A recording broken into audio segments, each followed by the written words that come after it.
Espérate, que eso está chévere, porque, o sea, si yo soy un pintor como Van Gogh, que me suicidé, me morí en la pobreza, eh, pinté tanta vaina divina, que hoy tranza a millones y millones de dólares y Van Gogh y su prole nunca se enteró de ello, Eh, ni lo pudo disfrutar.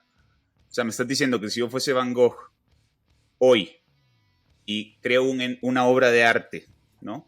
La convierto en un smart contract, o sea, la subo en su versión digital a un blockchain que garantiza propiedad de la misma. sí. Pero además le puedo meter un royalty clause, o sea, una cláusula de royalties que dice que cada vez que alguien transa mi cuadro, me llega una comisión ad infinitum por esa transacción. 100%. Sí, justo, Ah, no, qué justo, belleza. justo, justo así funciona. Por eso hay un movimiento de artistas que realmente pues está de alguna manera como que empujando todo el tema del arte digital porque, a ver, ellos siempre, y ya he tenido varias conversaciones con ellos.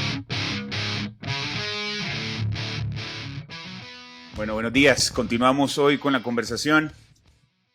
Creo que la idea es seguir profundizando en por qué salimos del mundo tradicional para sumergirnos a este planeta cripto, web 3.0. Y hoy creo que escucharemos la versión de nuestro querido David Roa, co-founder de World Media, CEO de Brainloop.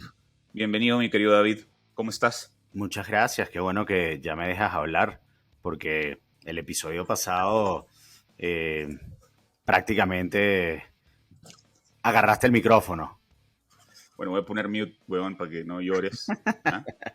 Porque si no, ¿ah? Y de pronto me lanzo otra vez, pero está bien, está bien. Te dejaré hablar. Échame tu cuento. A ver, partamos más bien por qué hacías antes. O sea, ¿qué hacías antes de entrar a este mundo que nos apasiona? Y un poco me interesa entenderlo desde un punto de vista de journey, cómo cambias el viaje, ¿no? ¿Cómo cambias el rumbo del viaje? Cuéntanos un poquito de eso. Bueno, mira, yo estudié ingeniería en sistemas computacionales, entonces realmente todo el tema de la tecnología siempre me apasionó. eh, y realmente mi historia profesional, eh, digamos formal, porque bueno, di clases de tenis, este, agarré y trabajé en una panadería, sé hacer buenos churros y pasteles tres leches, por cierto. Pero realmente mi carrera formal comenzó en American Express y algo que iba a ser de, un, de un verano resultó una carrera de 12 años, ¿sí? 12 años en donde pues estuve en diferentes áreas, ¿ok?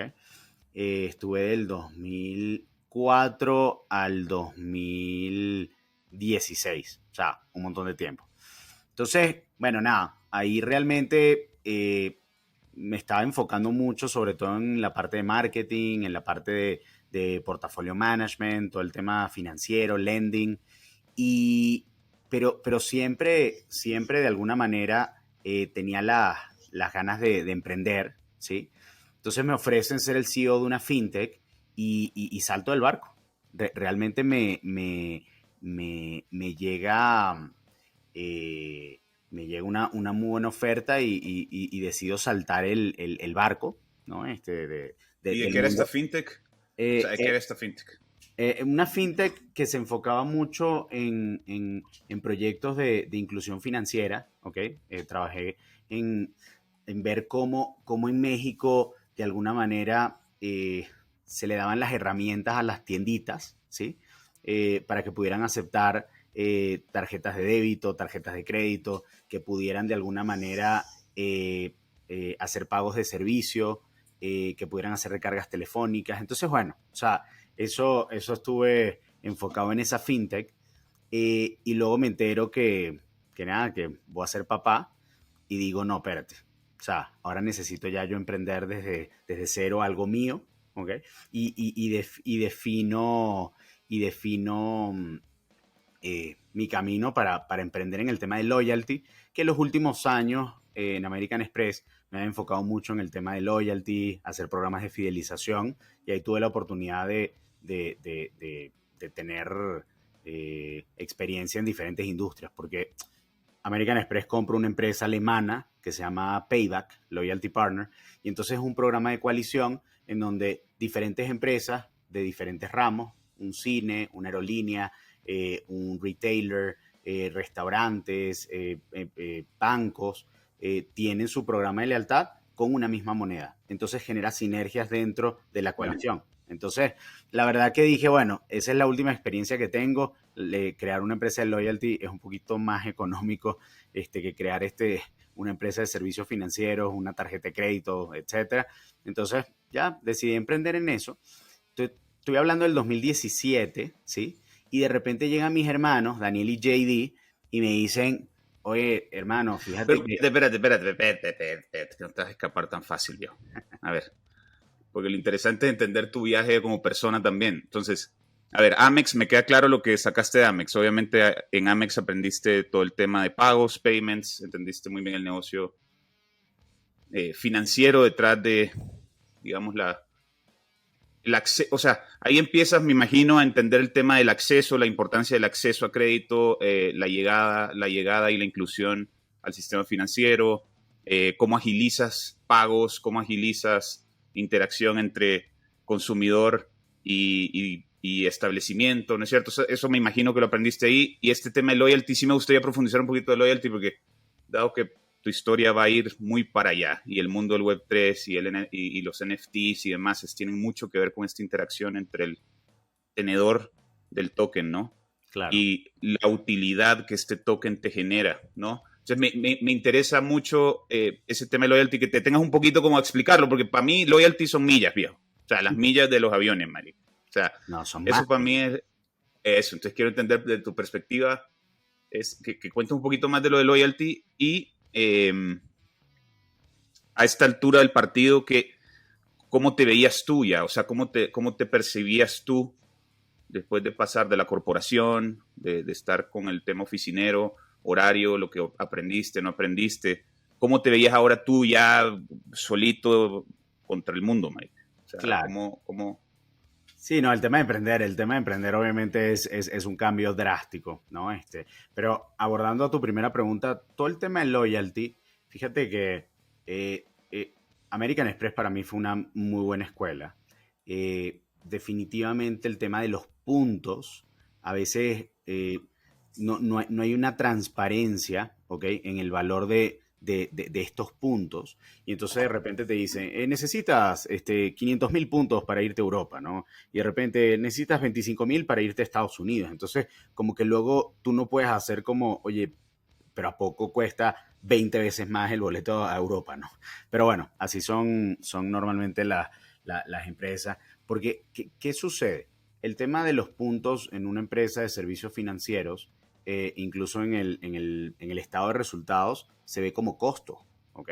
O sea, ¿por qué? Porque tienes un liability de que esos puntos al final del día tienen costo, ¿sí? Entonces, el banco o la institución financiera lo que va a tratar de hacer es que esos puntos, de alguna manera, la gente sí los use, pero en los medios donde menos valen, ¿ok? Entonces luego te mandan el catálogo y entonces los puedes cambiar por la maleta y lo puedes cambiar por el iPod en su momento, ¿no? Interesante, ¿no? Entonces, ¿qué pasa? Que la realidad es que siempre va a convenir canjearlo por viajes, ¿ok? Eso es el primer tip de este podcast y de este episodio. Se pagó, se pagó Se pagó. se pagó el podcast, Entonces, papá. cuando les manden esto y ahora te damos la maleta con ¿cómo se llama? Este portafolio y estas cuestiones, no gasten sus puntos en la licuadora, gástenlos en irse de viaje. Pero bueno, entonces cuando sale Payback es algo muy interesante porque ahora imagínate que puedes comprar tu boleto de avión directamente, puedes ir a pagar tu boleto de cine directamente con los puntos y se le da una transparencia porque 10 puntos es equivalente a un peso, ¿ok?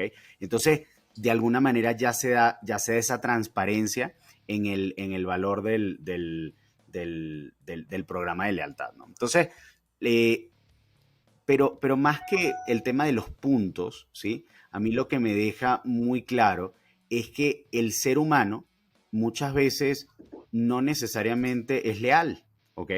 Y que hay diferentes estrategias que realmente pueden ayudar al cambio de comportamiento de los consumidores, ¿sí? Entonces, yo me llevo todo ese aprendizaje, ¿sí? Y cuando voy a lanzar mi empresa de loyalty, yo agarro y digo, este tema de los puntos a mí luego se me hace complejo, ¿sí? Sobre todo para la masa, ¿no? Para la cantidad de personas. Entonces me enfoqué en el tema de descuentos directos. Entonces lo que creé fue un loyalty discount, ¿no? Entonces un club de descuentos en donde yo negociaba con los establecimientos, oye, tengo todos estos usuarios, obviamente cuando estás emprendiendo y no tienes ni un usuario, bueno, es que tengo estas compañías que tienen miles y miles de usuarios y no tienes nada, ¿no? Eh, como dicen, fake it until you make it, ¿no?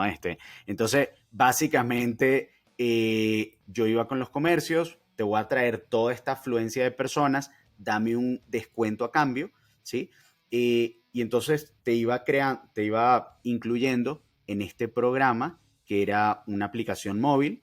Entonces iba metiendo tiendas, iba metiendo restaurantes, iba metiendo comercios, iba metiendo autolavados, etcétera. Entonces iba creando, digamos, un programa de descuentos multiindustria y luego llegaba con las aseguradoras y las asistenciadoras y les decía, oigan, tengo millones de descuentos, ¿sí? Y tenía 20, ¿no? Nada más que replicado con diferentes logos. Tengo todos estos descuentos, eh, de alguna manera tú lo puedes incluir en tus paquetes de beneficios, ¿sí? Y entonces me decían, bueno, mira, David, fíjate que tengo un programa de asistencia, pero está muy enfocado en salud. Entonces necesito una red de descuentos, pero en farmacias. Obviamente me enfocaba en farmacias. Claro, pero no es que creaba un discount club de farmacias, sino realmente todas las metía en el mismo discount club. Entonces se volvía muy interesante porque sí llegué a tener miles de establecimientos. ¿Okay? Entonces, el modelo de negocio era muy interesante, cobraba por usuario, porque está en el category de affinities, es un modelo B2B2C, es un negocio en donde yo no se lo vendo al usuario final, sino se lo vendo a la empresa, que luego esa empresa se lo da al usuario final. ¿Okay? Entonces, estamos en el 2017, ¿sí? Entonces, en ese momento, de nuevo, mi esposa embarazada. Y perdón, te interrumpo, para los que están agregándose a la conversa, que están entrando con su cafecito, porque, by the way, son las 7 de la mañana en Bogotá, 7 de la mañana en México, entonces se notará en nuestras caras, pero para los que se están uniendo a la conversa, David Roa nos está contando su transición del mundo tradicional al mundo cripto, así que por favor, David, continúa, muchas gracias. Ya, entonces, pues nada, mi esposa embarazada, 2017, obviamente uno desde el punto de vista de emprendimiento, llegas a, pues a tener algo de incertidumbre y tú como emprendedor tienes que aprender a manejar esa incertidumbre, porque difícilmente tienes el proyecto, ya te apalanca toda tu carrera como emprendedor, ¿no? Entonces, me acuerdo que era marzo, abril 2017 y llegan mis hermanos a visitarme. Ellos vivían en Houston, estudiaban finanzas, le llevo 10 años a JD y 12 años a Daniel. Y de repente me dicen, oye hermano, fíjate que va a salir una moneda que se llama Ripple. Y yo, ok, great. Hermano, deberías de comprar Ripples. Es que va a salir y va a salir creo que en 0.000000001. Y yo, coño, pero es que ni siquiera me he metido en Bitcoin. Ya, o sea, obviamente ya había escuchado de todo este tema de Bitcoin y la descentralización, pero para mí era demasiado, demasiado lejos, ¿no? O sea, no, ni siquiera había podido hacer un juicio de valor, ¿ok? Todas las personas que le preguntaba el tema Bitcoin me decían, no, eso es un Ponzi scheme, eso realmente no tiene utilidad, mira la volatilidad que tiene, pero realmente no me habían metido a entenderlo. Y bueno, y en esa semana, mis hermanos, estoy hablando marzo-abril, ¿sí? 2017, me dan la cátedra, incluso me abrí Instagram, porque no tenía ni Instagram en ese momento, nada más tenía Facebook, ¿ok? Y me acuerdo porque me dicen, hermano, pero no tienes Instagram, o sea, no estás en lo de hoy. Y yo, chin, ok, ya me abrí. 10 años de diferencia, ¿no? Son 10 años de 10 diferencia. años de diferencia con JD y 12 con Daniel. Entonces, Joder. bueno, nada, me abre mi Instagram, incluso mi primera foto de Instagram es con ellos. Estamos en un bar y dije, bueno, pues vamos a tomarnos la foto aquí. Y ya, no hice absolutamente nada, ¿ok?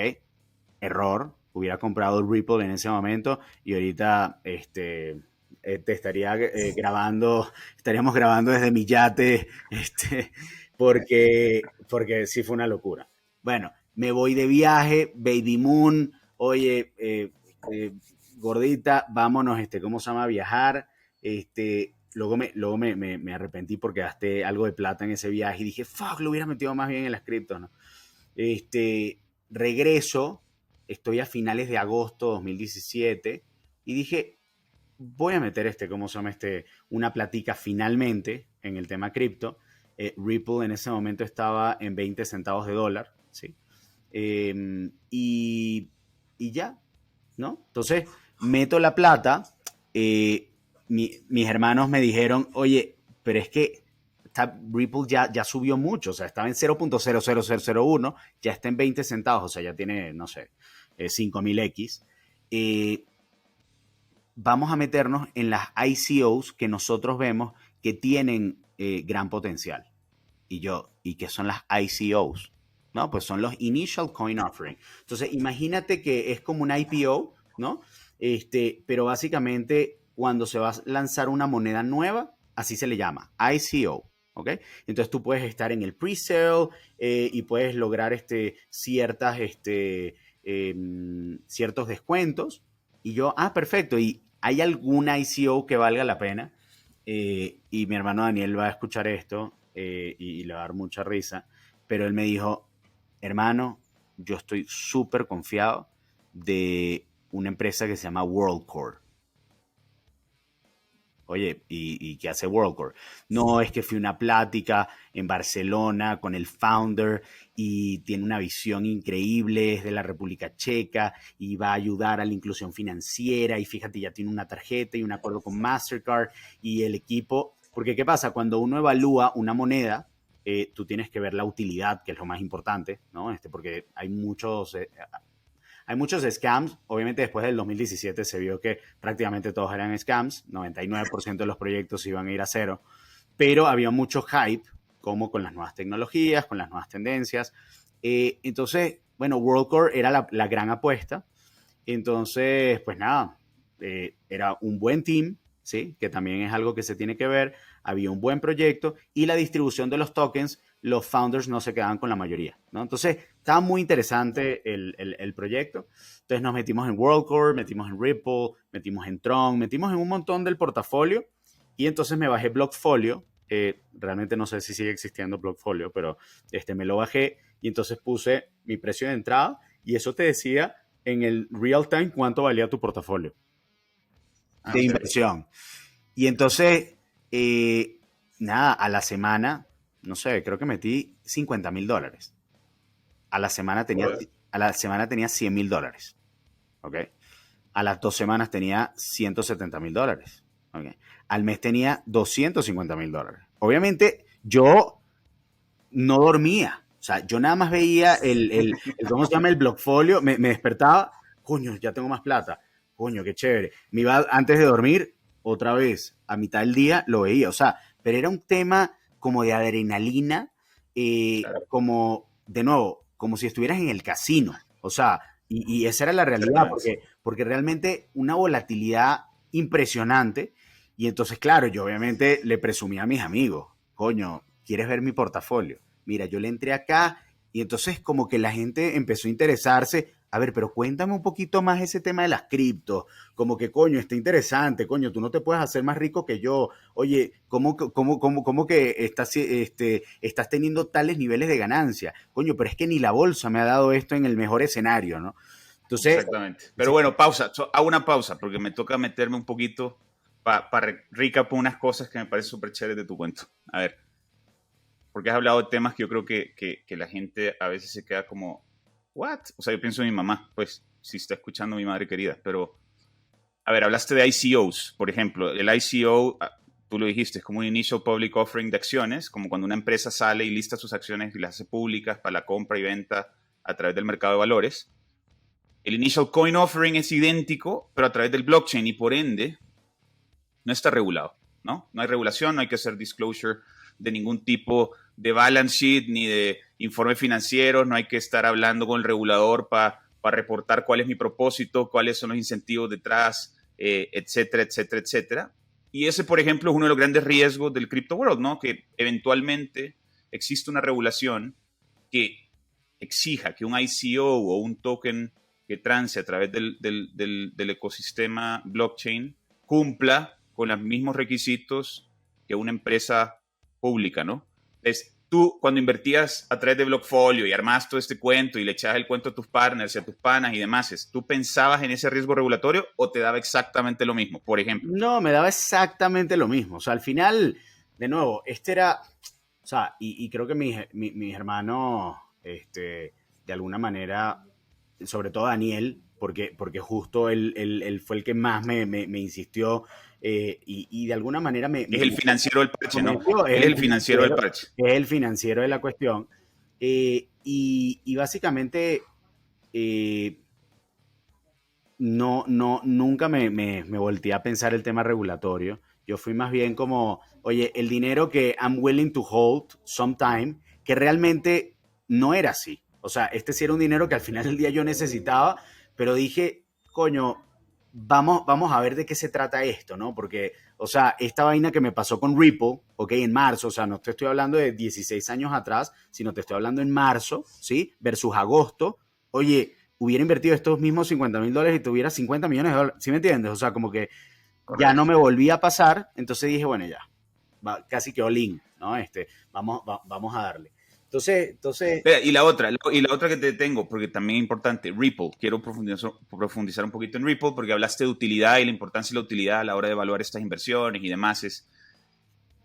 Este Ripple es el primer stablecoin, ¿no? Es como el primer concepto de stablecoin para agilizar pagos, ¿no es cierto? O sea, básicamente soplarme Swift, en vez de tener que usar el sistema transaccional tradicional de wire transfers, yo deposito, paso por el blockchain y puedo hacer una transferencia mucho más ágil, digamos, a través de la tecnología del blockchain, y eso agiliza el sistema de pagos, le mete velocidad 24/7 y demás al sistema de pagos. Ripple, de hecho, fue el primer caso de demanda regulatoria importante, ¿no es cierto? Siguen en esa pelea. Creo que la semana pasada hubo algún anuncio de avance en ese juicio, digamos, pero es uno de los primeros casos importantes de la regulación cayéndole encima a un proyecto por ese gris de si eres un security o no eres un security, si hiciste de verdad una oferta pública para levantar plata para un proyecto en particular o no. Ese es un caso particular. Ahora, dicho eso, la vaina está transando a 45 centavos de dólar, ¿no? O sea que si, sí. a pesar de todo el ruido, a pesar de toda la volatilidad, a pesar de todo el back and forth, de todo lo que ha ocurrido con ese cuento de Ripple y XRP, esa vaina, si lo hubieses comprado a 20 centavos incluso, cuando la viste, estarías ciento y tanto por ciento arriba igual, en 5 años 100%. plazo, cosa que es una inversión relativamente buena. O sea, el plazo tiene un factor muy importante en esto. Entender la utilidad, como tú lo dijiste, es súper relevante. Y yo creo que es eso un poco. El mundo de la tecnología nueva y naciente tiene volatilidad implícita, tiene mucha incertidumbre de adopción, ¿no es cierto?, en el tiempo. Pero si tienes el plazo, si tienes muy claro el plazo de inversión y estás casado con la utilidad y puedes observar realmente la utilidad del proyecto, yo creo que no deja de ser una mala idea tener algo en eso, ¿no? No, para nada, para ¿No? nada. Y Tú te entonces, fuiste con todo, ¿no? Tú te fuiste con todo, yo me fui con pero bien. todo. Y eso no es todo, porque ahí no termina la historia. Entonces, nada, estoy por ahí de diciembre y viene un gran amigo a cenar a la casa. Le enseño, obviamente porque estaba demasiado, ya valía $300,000 el portafolio. Entonces se lo enseño y me dice, oye David, pero, güey, eres un genio, ¿ok? Eres un genio en las inversiones. ¿Por qué no armas un fondo de inversión? Wow. Oye, la verdad no lo había pensado, pero claro, en la vida había manejado ni el dinero de mi mamá, ¿ok? En ese momento. Pero bueno, obviamente cuando uno lleva el dinero de los demás, pues se mete en una gran responsabilidad. Obviamente uno tiene que darle todos los reportes, transparencia, con este tema del blockfolio, como que de alguna manera yo podía decirle, bueno, se compraron tantos tokens de tal, este fue el precio de entrada, o sea, como que de alguna manera te facilitaba esa parte y entonces hablo con mi hermano Daniel, ¿sí? Que él sobre todo era con el que estaba teniendo más comunicación de las inversiones en ese momento, y le digo, ya tengo un nombre, se llama You and Crypto. Y estaba, por ahí debo de tener las tarjetas, o sea, la verdad que el marketing estaba espectacular. O sea, creé unos portafolios, o sea, le metí pero demasiado pensamiento porque dije, coño, igual y olvídate loyalty, bro. Igual y no, joda, ya me meto en el mundo cripto. Hablé con, imagínate, hablé con un chamo que se había ido a un exchange para que fuera el general manager del fondo. O sea, realmente me iba a meter full en esto. Pero dije, bueno, voy a ir al North America Bitcoin Conference, el primero que hubo en Miami en el 2018. Buenísimo. Me acuerdo, 10 de enero. Entonces, llego allá y me da, me da mis calcetines, mis medias de Bitcoin, ¿cómo se llama? Mi playera de Bitcoin. O sea, O sea, eras una naranjita, eso era naranja all the way. salí, o sea, pero tan bullish, ¿ok? Pero tan bullish Claro, que el mercado ya se había caído el 50%, ¿ok? O sea, claro. porque el portafolio a finales de diciembre de 2017 valía 350,000, $370,000 y estoy hablando que el 11 de enero estaba en $170,000, ¿ok? O sea, con todo y que se había caído la mitad, no, pero es que, claro, en el mundo cripto así pasa. Es que todos los eneros, ¿ok?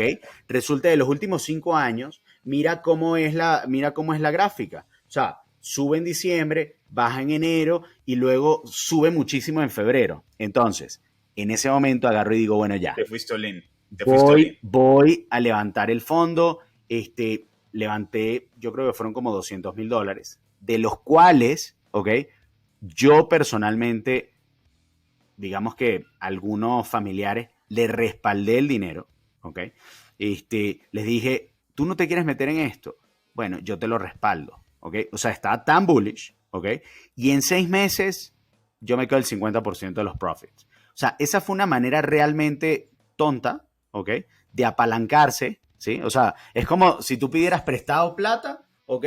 Para meterte en algo con esta volatilidad sin entenderlo al cien Exactamente. por ciento, ¿sí? Sin entender el tiempo de inversión, ¿sí? Sin entender los assets. Entonces, digamos que dice, todo mal, ¿no? Y tú como asesor financiero, seguramente Sí, me dices, estoy mordiendo la lengua para decirte, regla número uno, no le metas palanca al cripto, por favor. ¿Ah? Suficiente candela con lo que es, marico. O sea, insisto, es una tecnología en adopción. Eso implica que su crecimiento será exponencial en el tiempo. No necesitas leverage. ¿Para qué le vas a meter apalancamiento a algo tan volátil? Y cuando digo apalancamiento me refiero a endeudarse para invertir, como lo hizo mi querido David. O sea, es pedir prestado para invertir en un activo así de incierto, o sea, tan incierto en el corto plazo además, porque como dice David, de diciembre a enero se te cae 50%. Muchas gracias. O sea, ¿cómo pagas esa obligación? no, ¿Me no, entiendes? O no. sea, ¿cómo pagas esa obligación? No puedes, tienes que salir a vender activos bajo presión, que es lo peor que te puede pasar. O sea, cuando tú tienes una obligación financiera, o sea, una deuda que pagar, y la tienes que pagar en el corto plazo, el valor del activo que respalda esa deuda se te fue al carajo, pues tú tienes que salir a vender otra cosa, ¿no? Entonces, esa presión de salir a vender sobre la marcha en urgencia hace que además la venta de ese otro activo sea una mala venta, o sea, porque tú Claro. recibes lo que sea por él.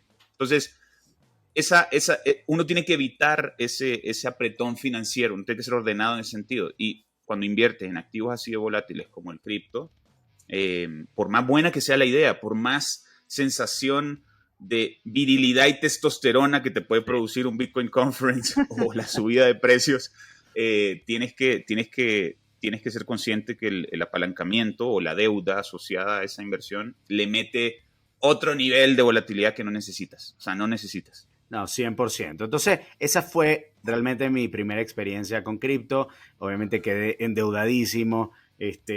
Mi portafolio que valía 300 y tantos mil dólares, creo que llegó a valer $7,000. Anyways. Entonces, ahí como que dije, chin, este tema de la volatilidad, el cripto, como que, chin, bye.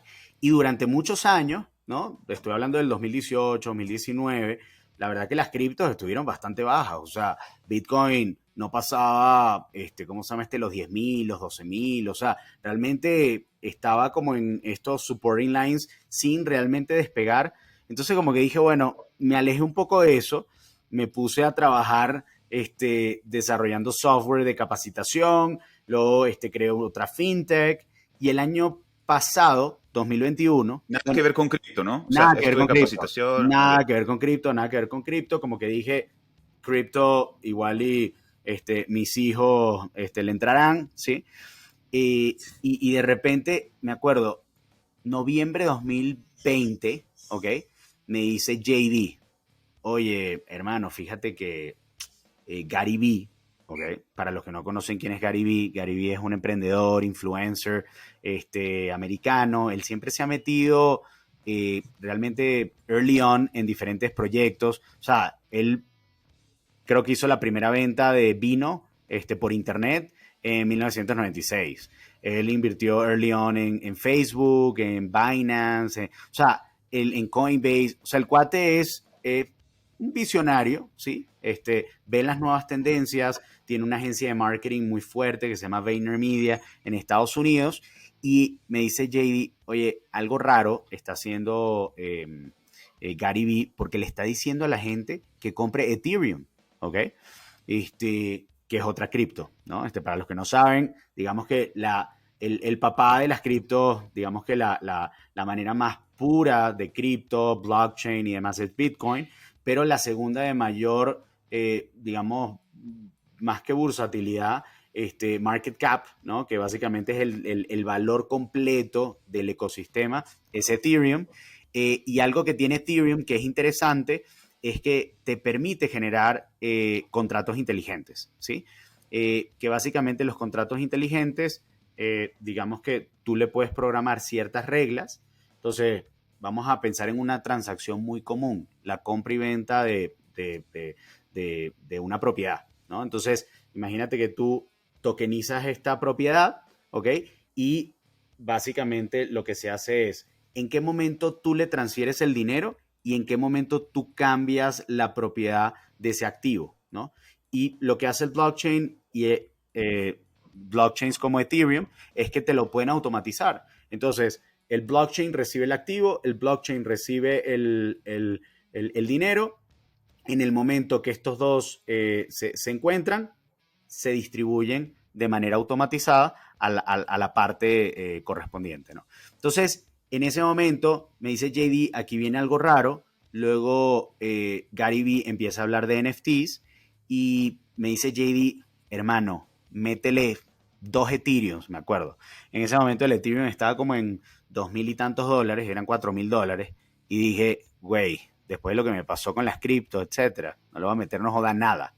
Bueno, compra, ellos sí, agarran Daniel. Y pausa, time out.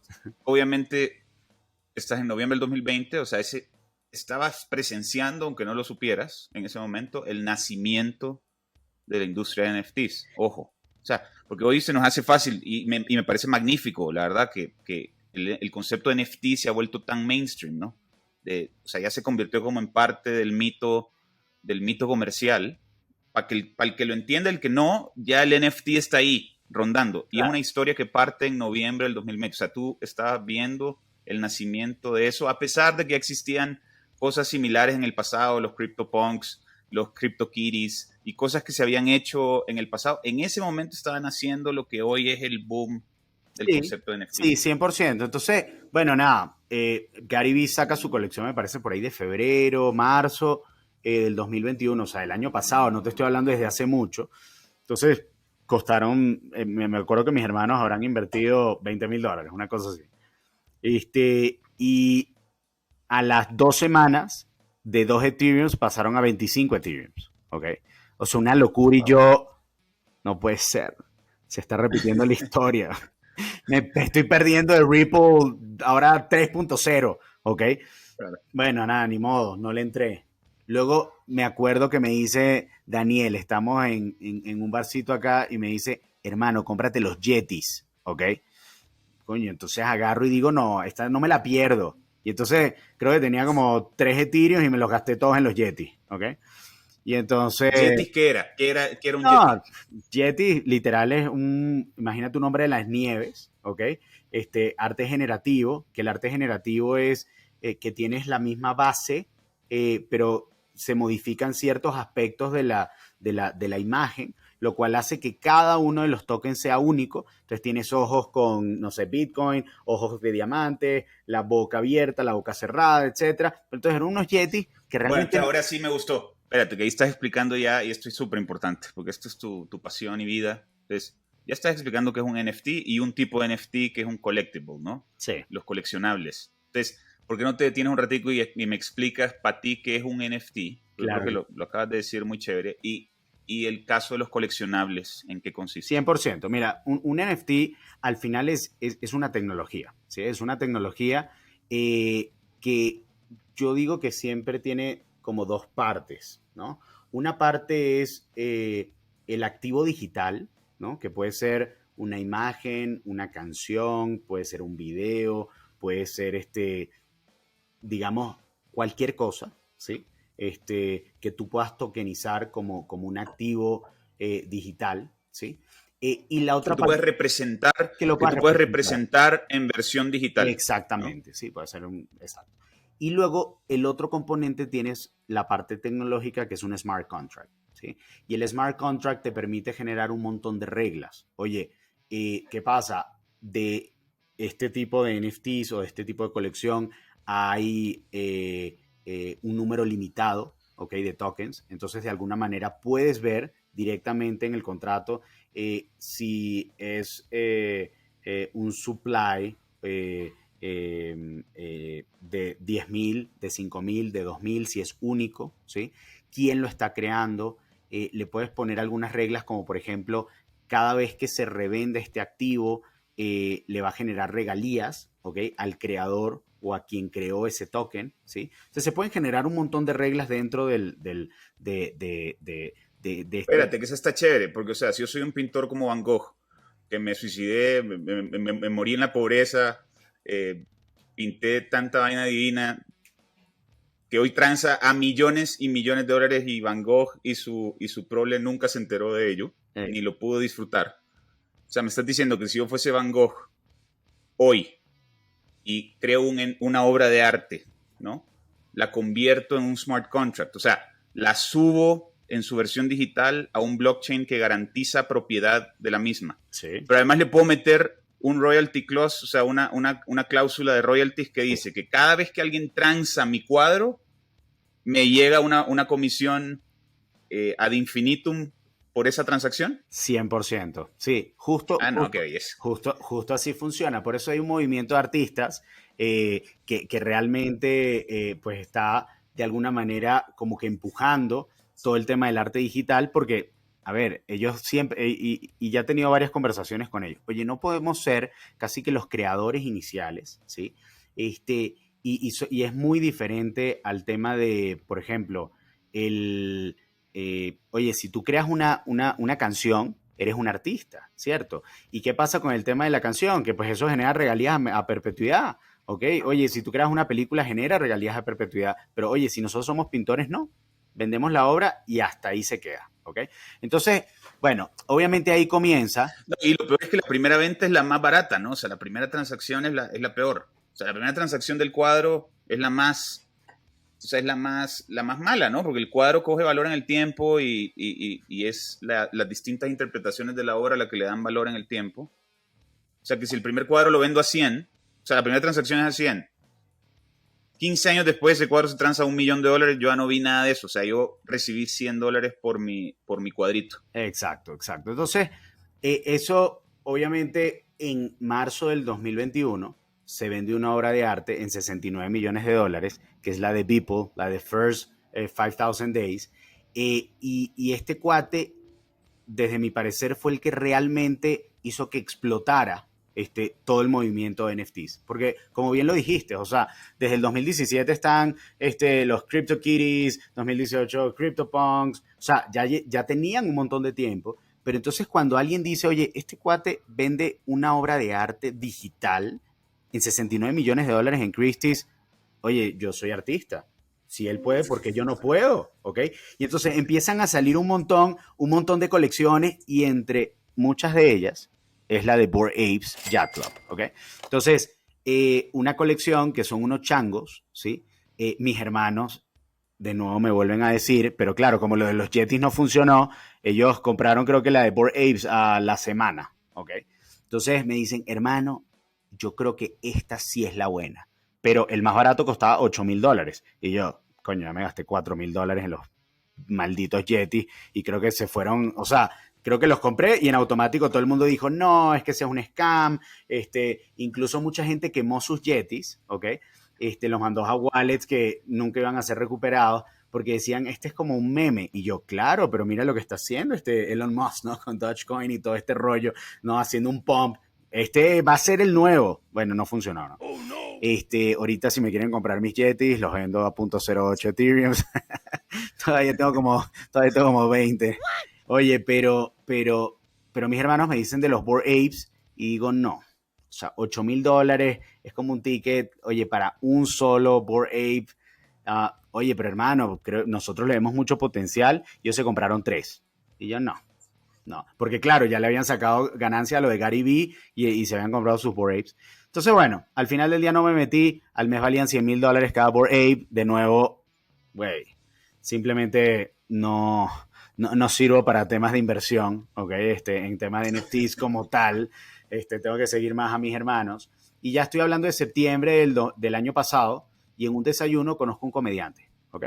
Conozco un comediante. En ese momento ya yo decía, es que yo quiero lanzar un proyecto de NFTs, o sea, tengo que lanzar un proyecto de NFTs porque la realidad es que pues ya me pasé todas estas oportunidades de inversión. Entonces, o sea, yo soy una persona que hace que las cosas sucedan. O sea, cuando algo se me mete en la cabeza, veo cómo hacerlo, ¿sí? Entonces dije, yo voy a lanzar mi propio proyecto. ¿Y qué fue lo que te atrapó? ¿Pero qué fue lo que te atrapó? Porque si habías perdido plata en los NFTs, te habías dado cuenta que pucha, que igual esta tecnología, como la describes tú, a pesar de que en el concepto es supremamente prometedor, tú en la práctica, en lo que habías, bueno, al margen de Bored Ape, que obviamente tus hermanos volvieron a pegarle, pero en la práctica, tu experiencia había sido dolorosa. Entonces, ¿por qué igual te atrapa la tecnología? ¿Por qué igual dices, no, igual esto vale la pena? O sea, esto hay que echarlo a andar. Mira, realmente cuando me meto, ahora sí a estudiarlo más, porque dije, no, aquí no me vuelve a pasar como en el 2017. Acá yo tengo que entender. Me empiezo a meter en todas las tendencias, ¿ok? De todo el tema de la web 1, la web 2 y la web 3, que yo creo que es importante que todos entendamos cuál es la diferencia y hacia dónde va la cosa. Entonces, ¿qué pasa? Cuando tú estás hablando de la web 1, porque aunque igual y ahorita, igual y en Latinoamérica, no se escuche tanto sobre el tema de la web 3, prometido que van a estar escuchando este concepto en los siguientes años, si no es que ya lo han escuchado. Entonces, en la web 1, era una sola interacción, tú te metías a Netscape, te metías a AOL, si te acuerdas de Netscape, Rovira, cuando conectabas tu computadora y el barquito. dial-up. Bueno, entonces, nosotros éramos consumidores de contenido. Corte, no descuelguen, por favor, no descuelguen el teléfono, chao. Exactamente. Se moría toda la conexión. Imposible que tuviéramos esta conversación por diálogo.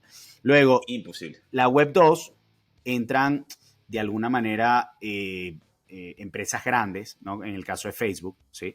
En donde ya puede haber doble interacción, pero realmente quién es el dueño del contenido, quién es el dueño de los activos son las plataformas, ¿sí? Entonces, por ejemplo, muchas personas me han dicho, no, es que Luisito Comunica es un influencer muy fuerte, tiene 50, 60, 70 millones de followers en todas sus diferentes plataformas, pero cuando yo le digo a las personas, oye, pero es que esos seguidores no son de Luisito.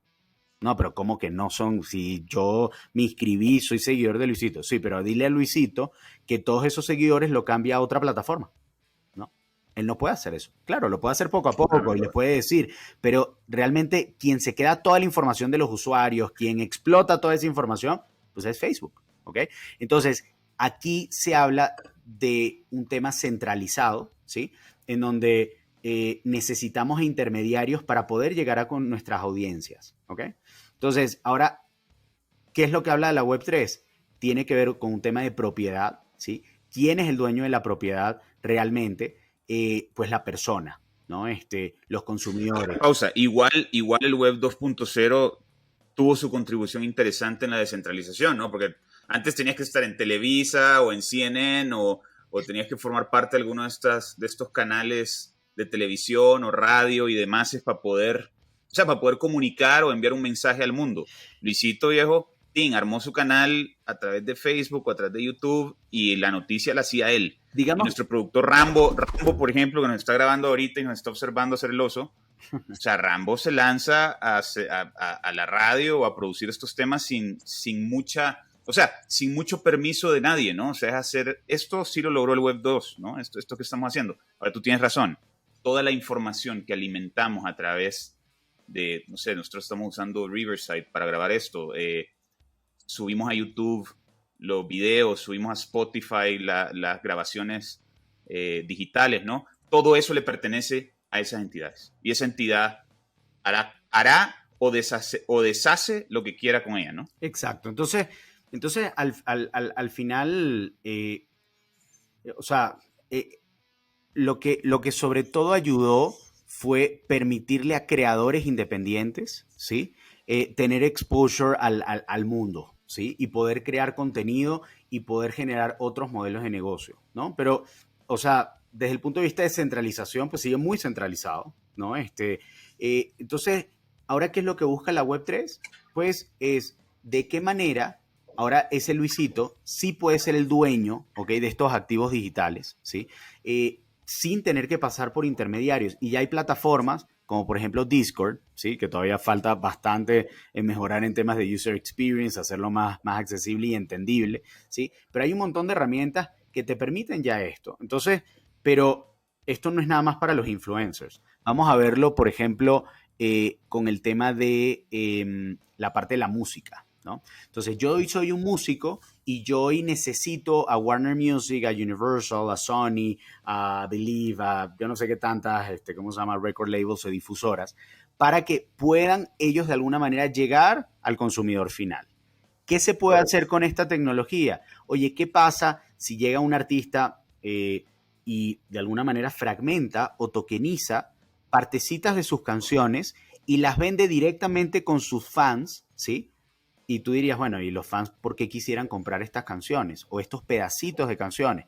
Porque imagínate que yo te digo que ahora te puedo subir al barco de mi negocio y dependiendo de la cantidad de tokens que tienes, te comparto de las regalías que tengo en YouTube, en los streamings, de mi booking, etcétera. Entonces, se convierten en otro tipo, ¿sí? De economías community driven, ¿ok?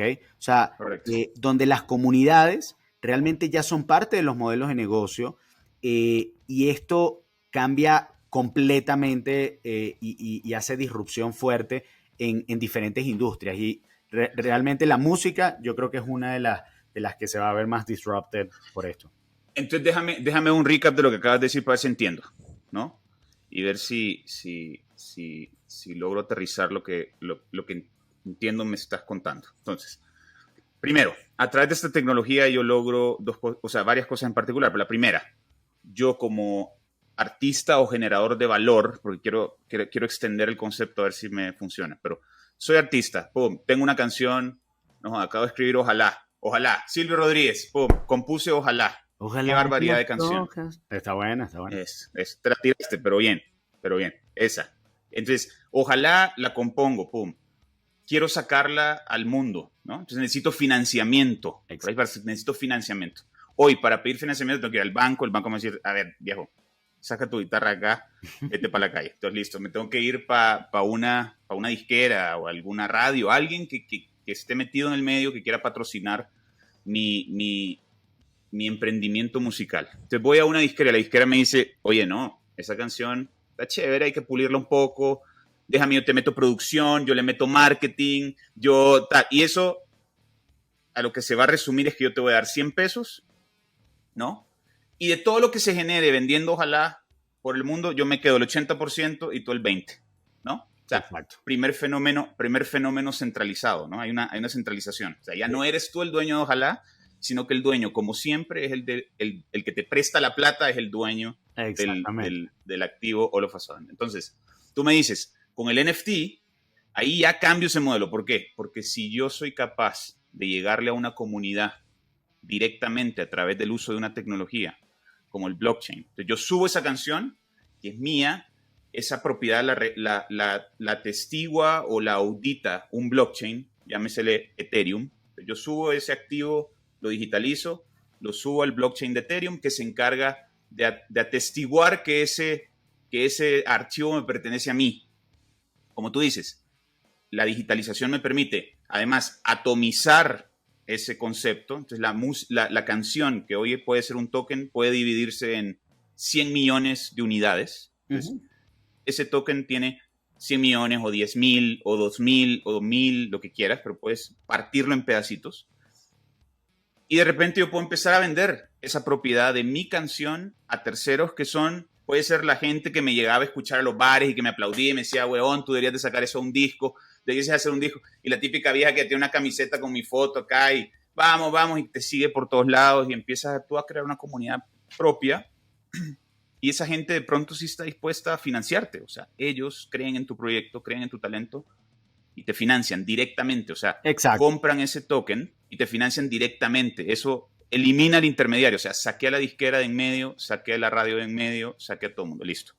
Tercer paso que hablaste, que me pareció chévere, es, ok, financio mi proyecto de arte. Ese arte le pertenece ahora a mis seguidores y a una comunidad interesada en lo que yo hago. Exacto. ¿Cómo le devuelvo valor a esa comunidad? Y tú dices, le puedo compartir las utilidades de mis conciertos. Entonces yo me convertí en un fenómeno musical gracias a ese primer financiamiento, esa primera inyección de capital y gracias a mis fans y gracias a mis seguidores, ¿no es cierto? Claro. Yo lanzo mi primer concierto y genero una utilidad de, qué sé yo, $20,000. Yo puedo agregarle al smart contract, al activo digital, yo le puedo agregar una cláusula de dividendos o royalties que indique que si yo hice 20,000, si mi proyecto hizo 20,000, no sé, yo puedo repartir $5,000 de esos 20,000 entre todos a prorrata a todos los tenedores de ese token. Y de repente convertí a mi fan club también en mis accionistas, ¿no? Sí. ¿A eso ibas?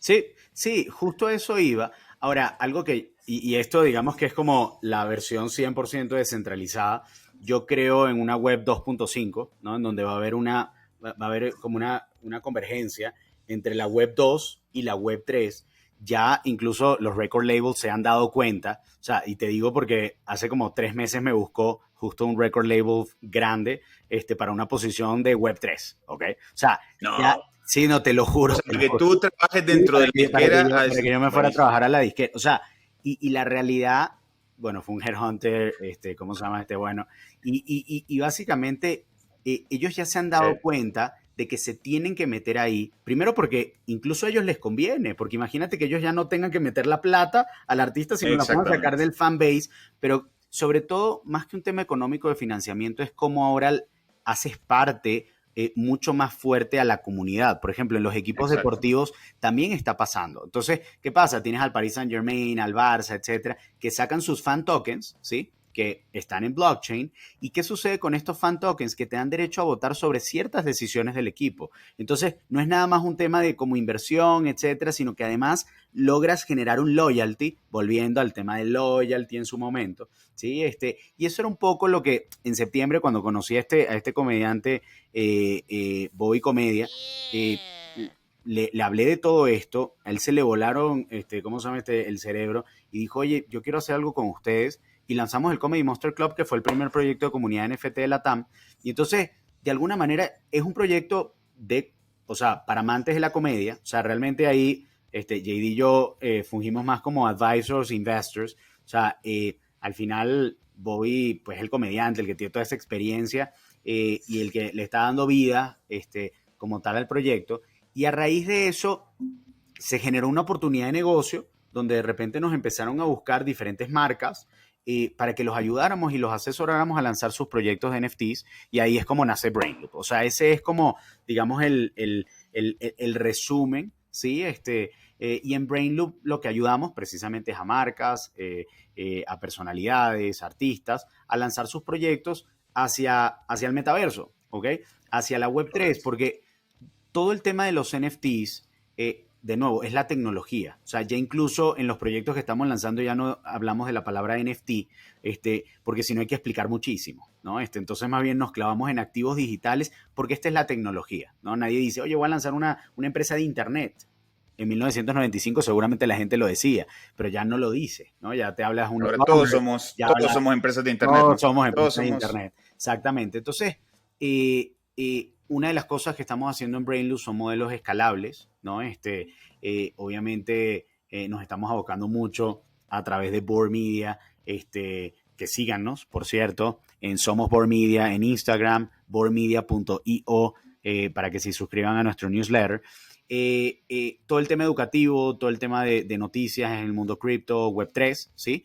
Estamos colaborando con un record label descentralizado, ¿sí? Estamos creando productos de fan tokens para equipos deportivos. Entonces, y seguimos ayudando a las empresas precisamente a meterse en este mundo. Algo que mucha gente se clava, ¿no?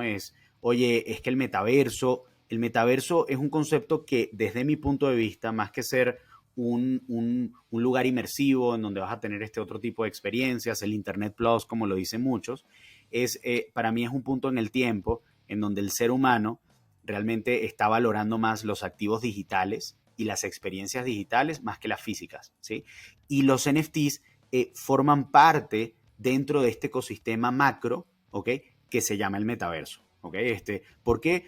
Porque el día de mañana tú vas a tener esta experiencia inmersiva, pero no vas a querer ir con el mismo hoodie, ¿sí? Entonces, ¿qué pasa? Te vas a tener que comprar una playera y esta playera va a ser un NFT, ¿ok? O sea, va a ser tuya, ¿ok? O un token, ¿no? Porque igual y es fungible, ¿no? Igual y Gucci creó ¿cómo se llama? Una playera, y tú la vas a poder comprar precisamente para ir a esta experiencia inmersiva y no verte igual todos los días. Lo mismo con los zapatos.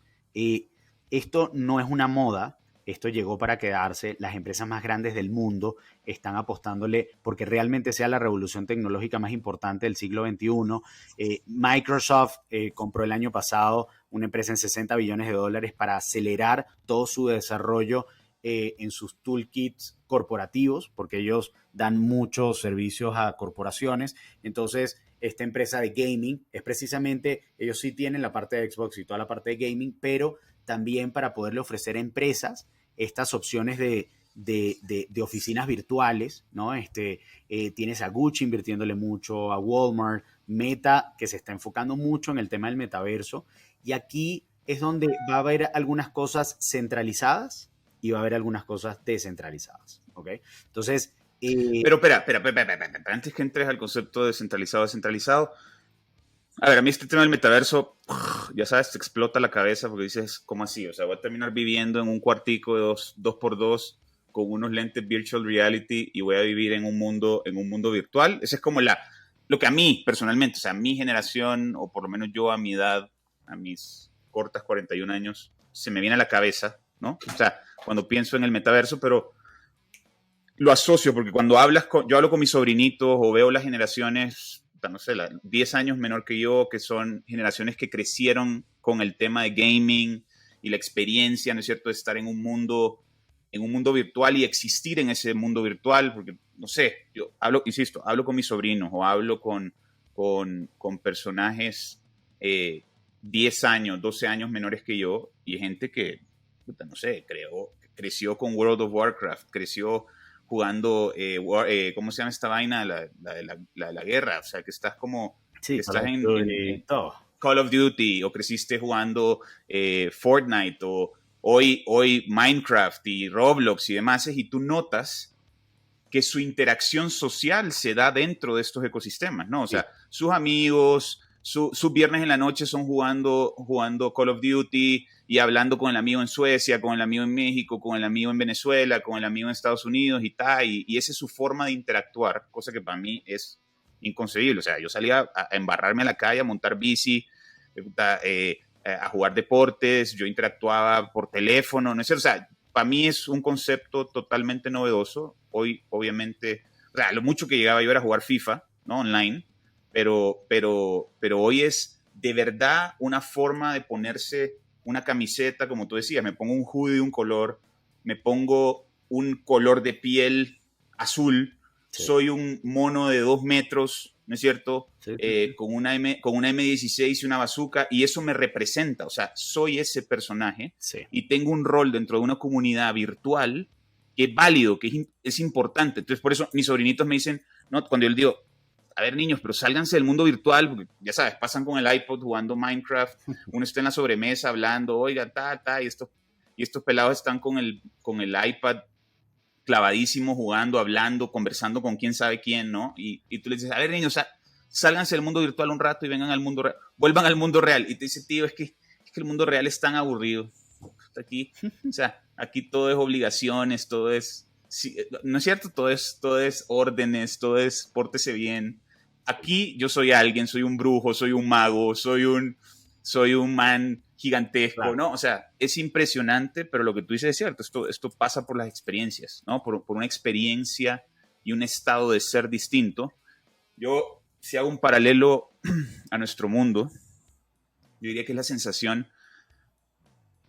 sensación que te da, yo este paralelo porque siempre he sido muy, o sea, muy fan del mundo académico y demás, es el sacar una certificación, el estudiar en una universidad en particular, el buscar un cartón. Y uno dice, pagué $300,000 por un MBA en X universidad en Estados Unidos para simplemente colgar un cartón en la puerta de mi estudio que me dé el reconocimiento de formar parte de una comunidad en particular. Exacto. Que independientemente yo haya estudiado o no estudiado, entendido todas las materias dentro del curso, yo puedo ser el más bobo del curso, pero como tengo el cartón que dice que yo me gradué de X universidad, entonces yo soy inteligente, formo parte de un grupo élite de gentes, ¿ya sabes? O sea, No, eso es un completamente. NFT, eso es un NFT al Sí, final del día, sí, es el o me certificado. equivoco, No, no, no, es un ¿sí? certificado.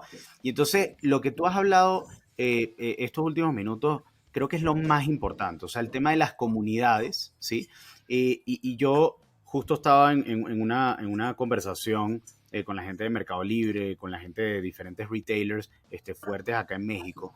Y una de las cosas que yo les decía, de nuevo, del lado de loyalty, es las empresas que inviertan a generar comunidades en los siguientes años son las que van a ser más exitosas, ¿ok? Porque las comunidades te dan muchísimo, ¿ok?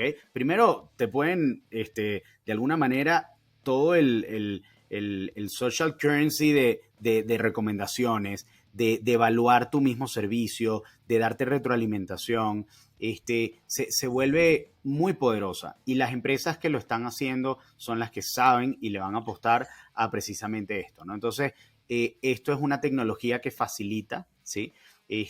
Por ejemplo, el tema de los metaversos, no sé si se acuerdan de Second Life, pero está de principios de los años 2000, ¿sí? ¿Y Sí. por qué no fue tan exitoso? Porque no generaron justo esas comunidades de como la generó Fortnite, como la generó Roblox, como la generó todos estos que estuviste mencionando. Entonces, las comunidades en esta tecnología es fundamental. Pero bueno, los casos de uso son, yo te diría, ilimitados, ¿ok? En todo el tema del uso de esta tecnología de Web3. Web3 no nada más se enfoca en el tema de NFTs, también tienes la parte de Decentralized Finance, que seguramente en otro episodio ya le dedicaremos tiempo.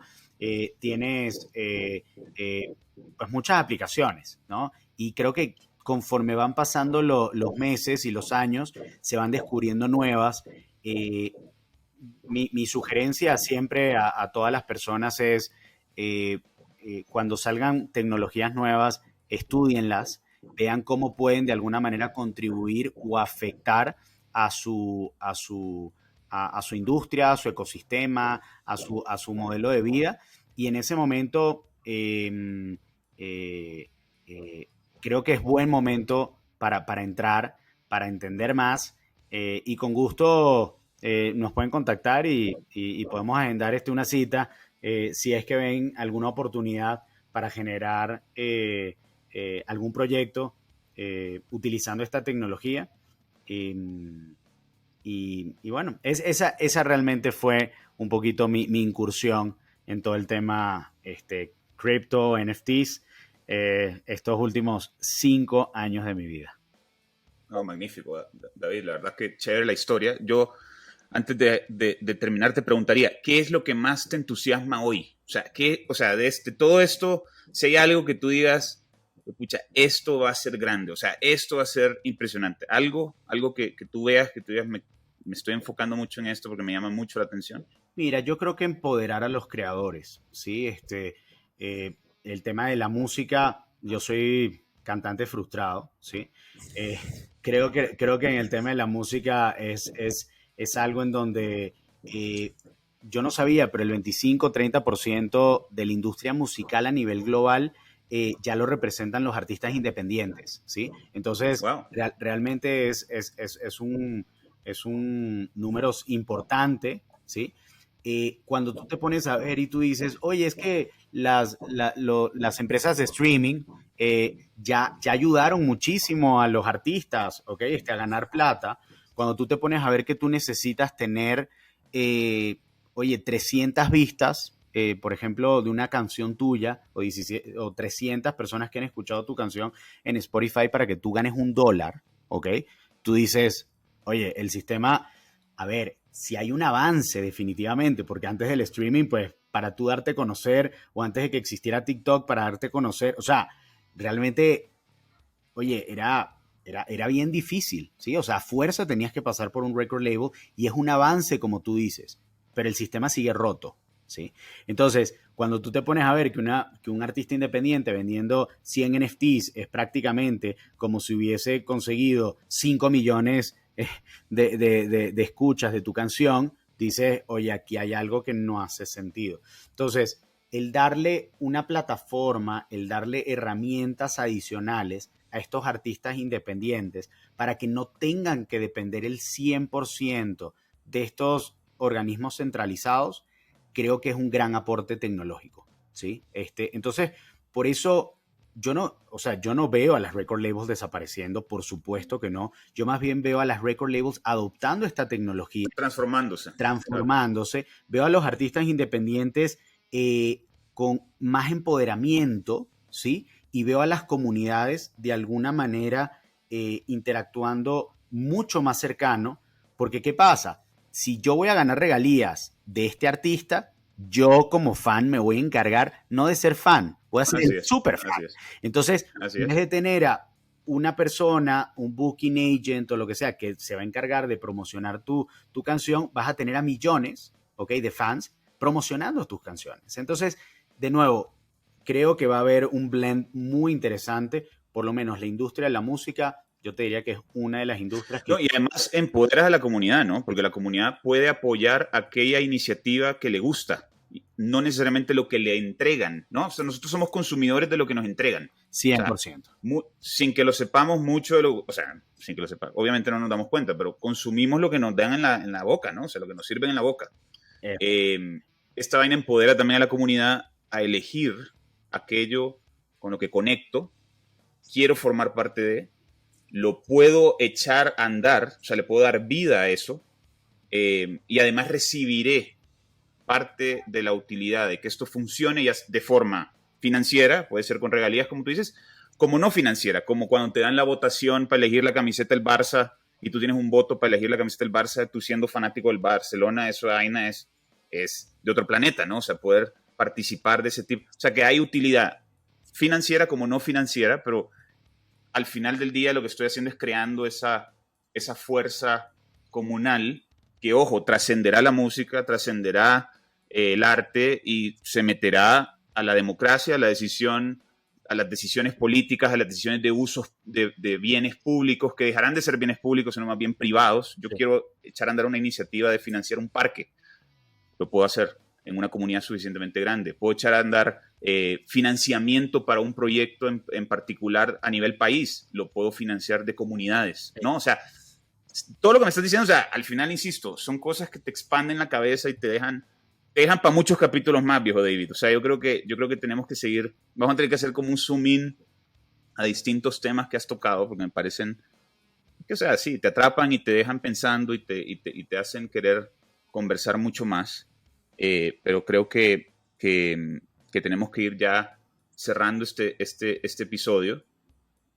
Pero creo que nos has dejado mucha carne para roer en los próximos episodios también. ¿Eh? No, no, Así que no, muchas gracias, este, por las preguntas, porque la verdad que sí ha sido un journey de estos últimos 5 años. De nuevo, muchos aprendizajes y lo que recalco y repito, edúquense en el tema, ¿sí? O sea, esta es una tecnología que llegó para quedarse.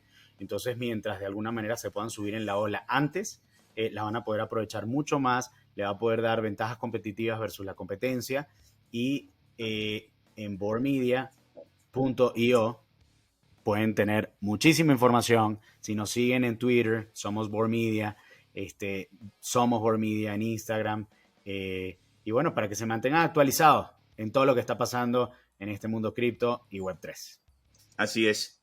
Muchísimas gracias, David, y muchísimas gracias a todos por escucharnos. Gracias. Hasta la próxima. Hasta la próxima.